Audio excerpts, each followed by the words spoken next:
Os detalhes iniciais que Kayden enviou por mensagem para sua família foram comprovadamente falsos, completamente inventados. Kayden Spade, de 17 anos, está no centro de uma tempestade em meio ao caos, na região central da Flórida.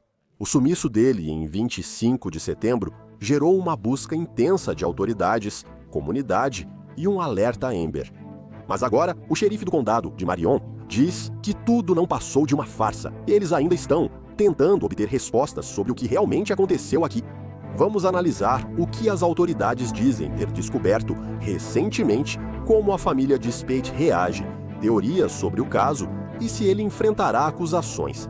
Vamos analisar tudo isso com um detetive aposentado do Departamento de Polícia de Nova York. Bem-vindo ao Sidebar, apresentado pela Law and Crime. Eu sou Jesse Weber. O apelo de uma mãe no Facebook na semana passada iniciou uma busca comunitária por seu filho, Kayden Spade, de 17 anos. Em sua postagem, Annie Spade escreveu: "Recebi uma mensagem pedindo ajuda. 4 hispânicos e um homem branco, motorista. Levei um tiro. A trilha segue para Denellen. Helicópteros e cães não acharam nada. Disseram que a polícia busca em valas e no rio, caso ele tenha sido deixado no caminho. Por favor, ajudem a encontrá-lo." Em seguida, um alerta Amber foi emitido e delegados do condado de Marion mobilizaram helicópteros, unidades caninas e patrulhas. O anúncio estadual informou: foi emitido um alerta Amber na Flórida para Kayden Spade, homem branco de 17 anos, 1,83 metros, 68 quilos de cabelo e olhos castanhos. Visto pela última vez no bloco 12.800 da Southwest Highway 484 em Denellen. Ele pode estar com 4 homens desconhecidos, possivelmente hispânicos, em uma van clara. Se o encontrar, não se aproxime. Ligue para o 190 agora. É uma situação muito grave e assustadora. Entre a postagem da mãe dele e o alerta Amber, a história explodiu nas redes sociais. Fotos de Kayden Spade se espalharam como fogo. Nós cobrimos isso bem aqui no Sidebar. Milhares de pessoas se esforçaram para trazê-lo para casa, mas então algo estranho aconteceu. As coisas mudaram na sexta-feira, quando o escritório do xerife informou que Spade foi visto em um Walmart em Ocala, Flórida, a 40 minutos de Denellen. Segundo delegados do condado de Marion, imagens de vigilância do Walmart mostraram Kayden Spade comprando uma bicicleta e uma barraca pouco antes de suposto sequestro. Jackson McClure, testemunha local, disse a WISH-2: "Passei aqui por volta das 4h e vi um garoto tirando algo da caminhonete e colocando na mochila. Uns 10 ou 15 minutos depois, acho que ele passou de bicicleta na frente da minha casa, parecendo normal e sem dificuldade." Embora os delegados não acreditassem mais em sequestro violento, Spade continuava desaparecido. Ele ainda era considerado em perigo, mas na sexta, os delegados anunciaram: Kayden foi encontrado em segurança em Williston. Esta investigação ainda está em andamento. Mais atualizações serão fornecidas assim que estiverem disponíveis. A mãe dele, Annie, contou no Facebook que já o encontraram. Graças a Deus. Muito obrigado por todo o amor e apoio. Ele está em cirurgia. Somos muito abençoados por tê-lo conosco. Recebemos tantas pessoas que entraram em contato conosco e pedimos desculpas por não respondermos a todos vocês. Esses 2 dias foram horríveis. A vida de repórter e apresentador é muito exigente. E eu preciso de combustível para manter minha energia durante o dia todo enquanto fazemos todas essas diferentes coberturas. Mas muitos suplementos e barrinhas que são feitos para lanches rápidos são uma bagunça. Eles têm rótulos enganosos, eles têm ingredientes realmente complicados. É por isso que eu adoro o que nosso patrocinador, a KIT, está fazendo. Pensando em nutrição de verdade, eles priorizam comida de verdade em primeiro lugar. Fonte transparente, testes de terceiros. Não tem toxinas ou aditivos escondidos. A barra Prime deles não é só mais uma barra de proteína.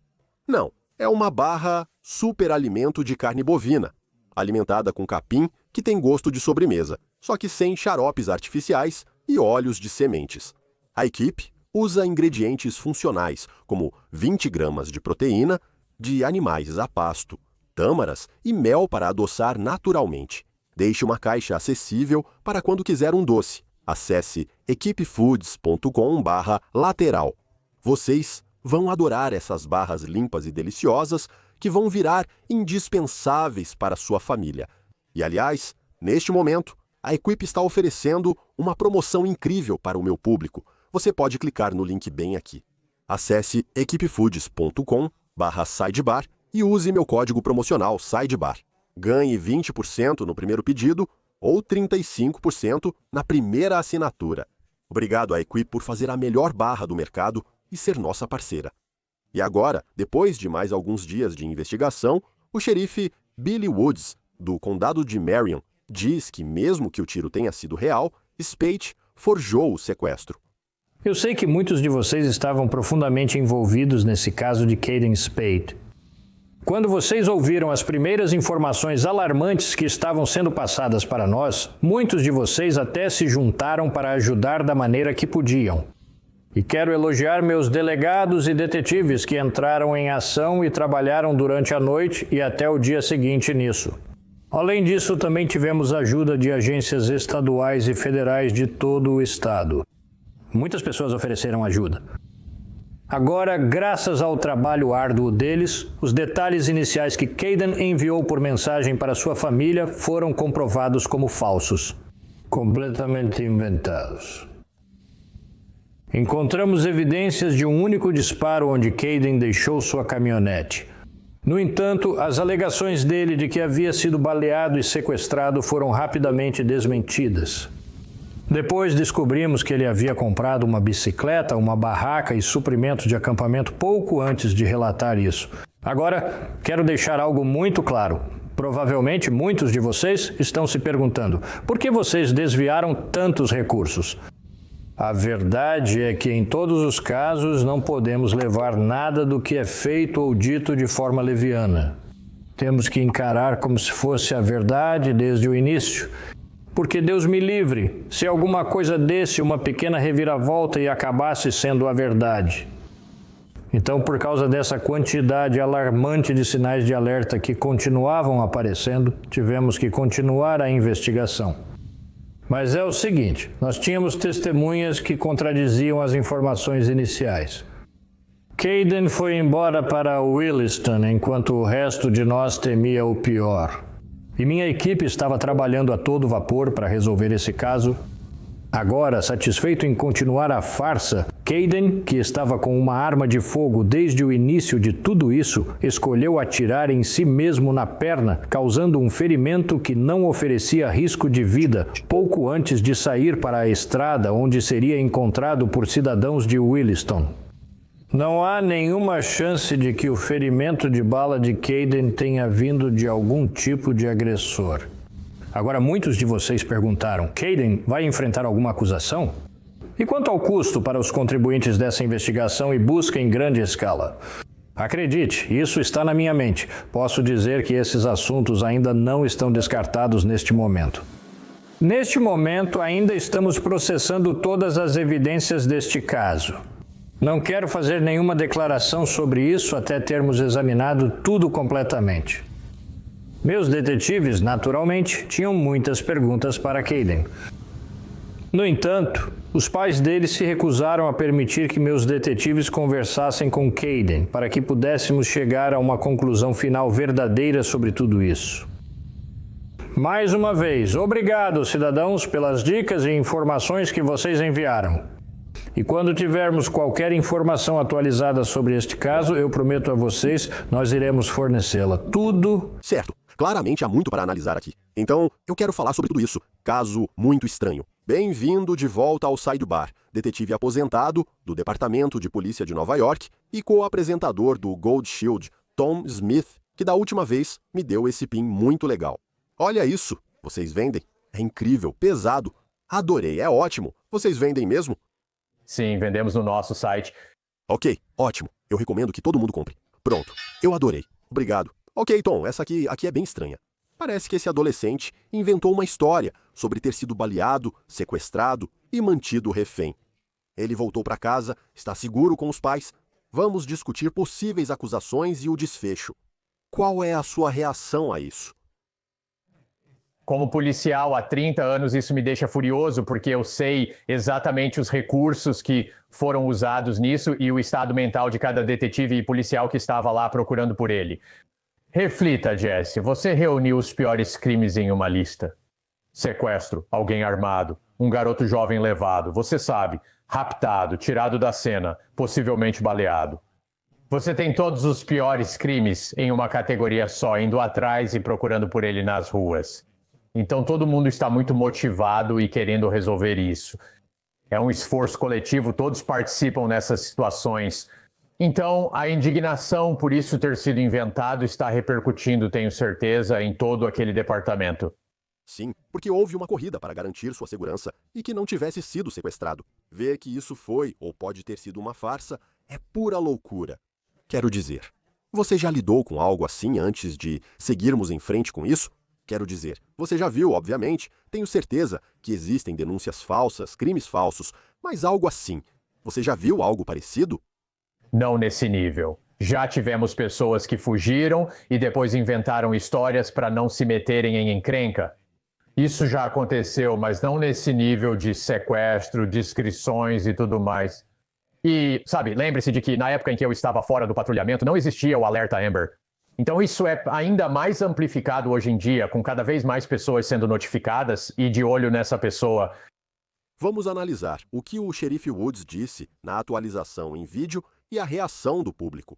Segundo o xerife Woods, Speight atirou na própria perna e sofreu um ferimento sem risco de vida. Um usuário do Facebook comentou na atualização perguntando: como você anda e pedala até Williston com um tiro na perna? Quero dizer, essa é uma pergunta interessante. Quando o tiro aconteceu? Quero dizer, Tom, é justo? Ah, com certeza. Tenho certeza de que esse jovem não é médico e corre grande risco atirando na própria perna, pois tudo pode acontecer. A bala pode ricochetear no osso e atingir uma artéria. Então, obviamente, essa não é a decisão mais inteligente do mundo. E aí, sabe, depende de onde ele atirou. Eu não sei exatamente em que parte da perna ele fez esse ferimento. Mas, sabe, pensar nisso dessa forma é simplesmente absurdo. Aliás, tem outro comentarista que especulou outra coisa. Talvez, Caden Speight estivesse brincando com uma arma. Ela disparou acidentalmente, atingiu a perna dele. Ele entrou em pânico e inventou uma história para não se meter em encrenca. Tudo acelerou após a família dele acionar as autoridades. A notícia logo se espalhou nas redes sociais. Ainda seria estranho o que ele supostamente, ou aparentemente, estava comprando, sabe, naquele Walmart. Mas é uma possibilidade. Poxa, claro, isso realmente é uma possibilidade. E isso faz parte, sabe, quando o xerife menciona que a investigação continua, algumas pessoas vão olhar para isso e perguntar por quê? Você pensa que tudo se resolve quando o encontra, mas não é verdade. Onde está a arma? Como ele conseguiu? De quem é? Sabe, tudo isso vai fazer parte dessa investigação. E aí entra, como você acabou de dizer, Jess, naquele comentário sobre quando aquele ferimento foi causado. Aliás, esse é um ótimo exemplo do impacto que a internet e as redes sociais podem ter em casos que se desenvolvem rapidamente. Quero dizer, aqui foi uma situação em que assim que ele desapareceu, e sim, alguns detalhes estranhos surgiram, mas foi uma história que rapidamente ganhou destaque.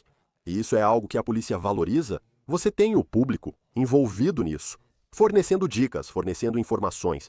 Quanto isso ajuda? Isso pode interferir em uma investigação. Eu acho que hoje em dia isso é uma ajuda tremenda. E quanto mais as autoridades usam isso, mais benéfico é. Já falei isso no seu programa, Jesse. A polícia não pode estar em todo lugar, mas o público pode. E é isso que a polícia faz hoje em dia ao divulgar informações tão rapidamente, e especialmente fotos, porque alguém vai ver esse jovem.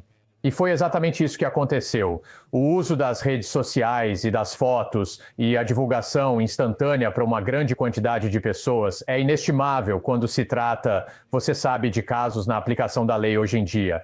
O xerife comentou os sinais de alerta da investigação. Já expliquei antes por que isso ganhava tanta atenção nas redes sociais ou um dos motivos. Eles são avisados pela primeira vez sobre o desaparecimento. A mãe está em pânico.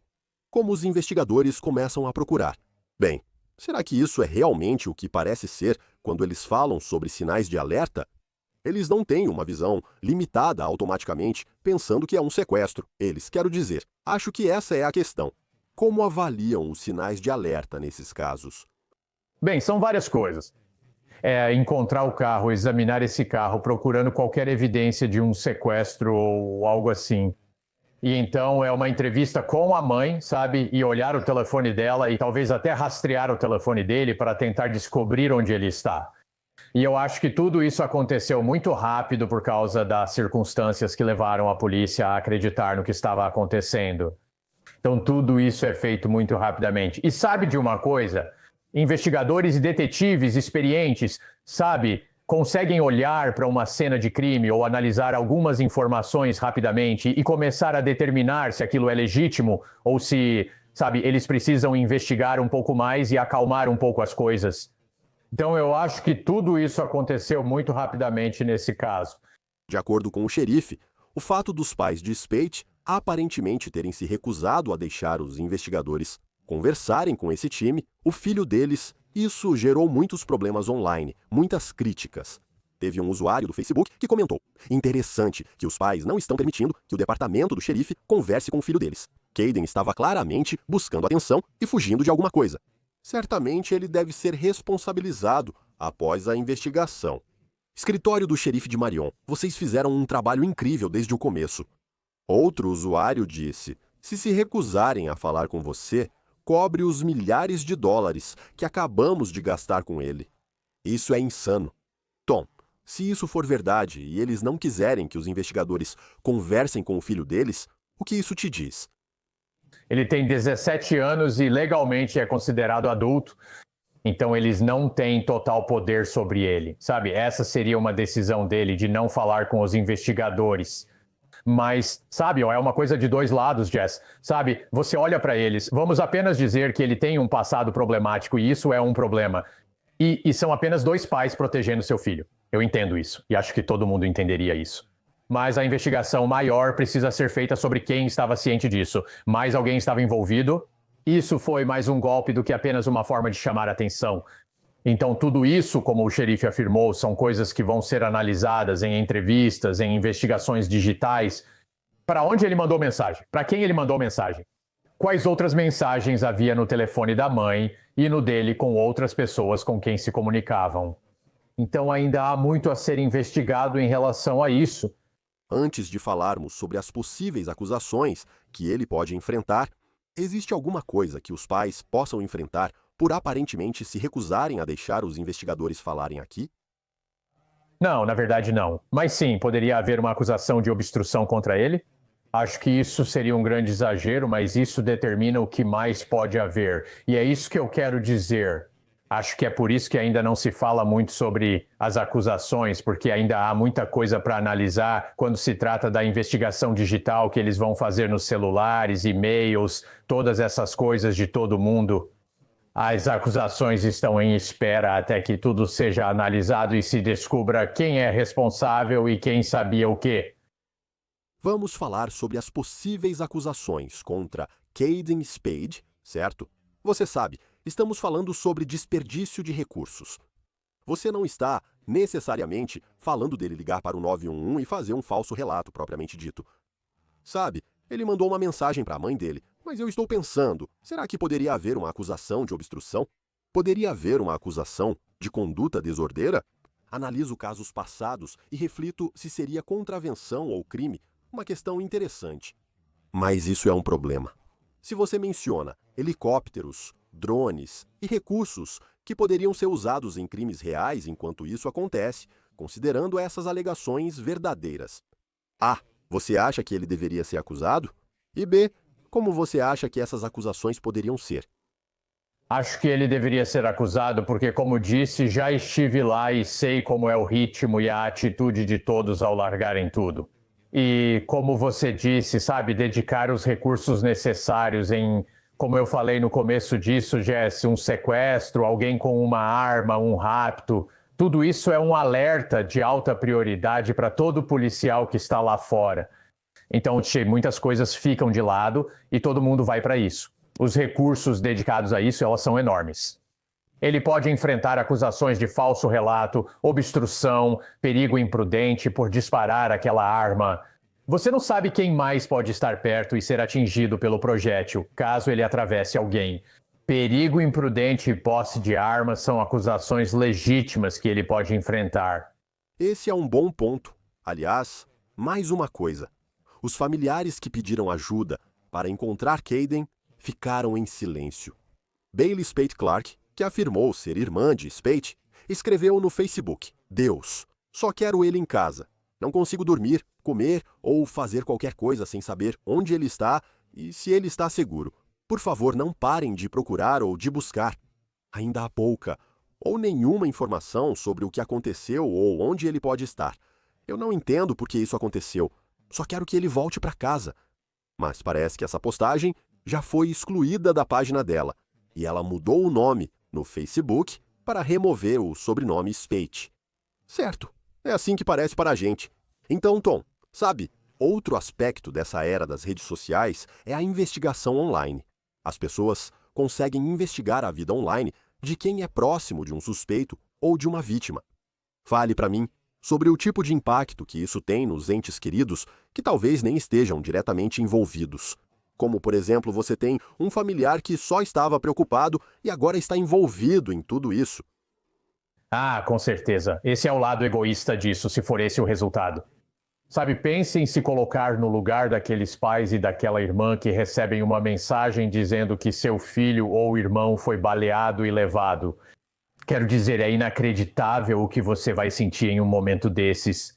E é compreensível, com o jeito que as redes sociais são hoje, remover aquela postagem e mudar o nome e tudo mais. Porque, quando descobrirem que não era real e era uma farsa, dá para imaginar a reação negativa que ela vai receber das pessoas nas redes sociais. E ela pode não ter nada a ver com isso. E ela ainda vai ser detonada nas redes sociais e não quer lidar com isso. Isso eu entendo 100%. E uma das coisas mais alarmantes sobre isso é essa mensagem que ele enviou para a mãe dele. E teve um usuário do Facebook que apontou que, mesmo que tudo isso fosse uma farsa, não havia motivo para Kayden Spate envolver pessoas de uma etnia diferente nas mentiras dele. Eles escreveram, em parte, que ele tentou transformar isso em uma questão racial quando se tratou do falso sequestro dele. Ele é o Jussie Smollett do condado de Marion, nada além de um mentiroso. Ele definitivamente deveria ser acusado e obrigado a devolver todo o dinheiro gasto para procurá-lo. Aos 17 anos, ele já é quase um homem, não deveria agir de forma tão estúpida. Tá, foi curioso você chamá-lo de Jussie Smollett do condado de Marion, Flórida. Enquanto pesquisava sobre isso e pensava nas acusações, procurei o caso do Jussie Smollett, certo? Conduta desordeira. Fale sobre isso. Sim, com certeza. Sabe, você olha para os dois casos e eles são muito parecidos, tirando, claro, o fato de causar um ferimento por arma de fogo. Mas os recursos disponíveis, o clima na época, a descrição dos autores desse crime, tudo isso é muito parecido. Pode haver cobrança de restituição pelo dinheiro, horas extras e recursos usados pelas autoridades que os pais dele ou ele mesmo terão que pagar. Isso certamente será considerado. Se ele for acusado, você acha que isso vai para o tribunal de menores? Não, ele é maior de idade, tem 17 anos, o caso será na vara criminal. Bem, isso é realmente um grande acontecimento. Nós agimos imediatamente quando isso estava acontecendo, principalmente porque começamos a perceber algumas coisas estranhas acontecendo. Vamos ver se ele será acusado. Incentivo todos, Gold Shields, a comprar e assistir ao programa. Muito obrigado pelo seu tempo, Tom Smith. Agradeço. Prazer sempre, Jesse. Obrigado. Isso é tudo o que temos para vocês, agora aqui no Sidebar. Pessoal, muito obrigado por nos acompanharem. Inscrevam-se no YouTube, Apple Podcast, Spotify ou onde ouvirem podcast. Sigam-me no X ou Instagram. Eu sou Jesse Weber, até a próxima.